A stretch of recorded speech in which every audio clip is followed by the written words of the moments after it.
وقال موسى يا قوم إن كنتم آمنتم بالله فعليه توكلوا إن كنتم مسلمين.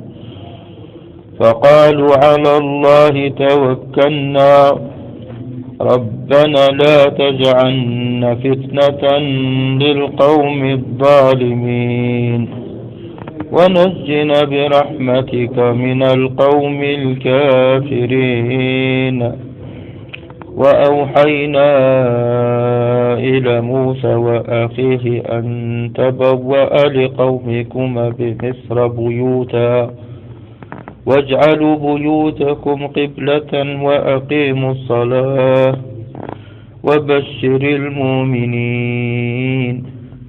وقال موسى ربنا إنك آتيت فرعون وملأه زينة وأموالا في الحياة الدنيا ربنا ليضلوا عن سبيلك ربنا اطمس على أموالهم واشدد على قلوبهم فلا يؤمنوا حتى يروا العذاب الأليم.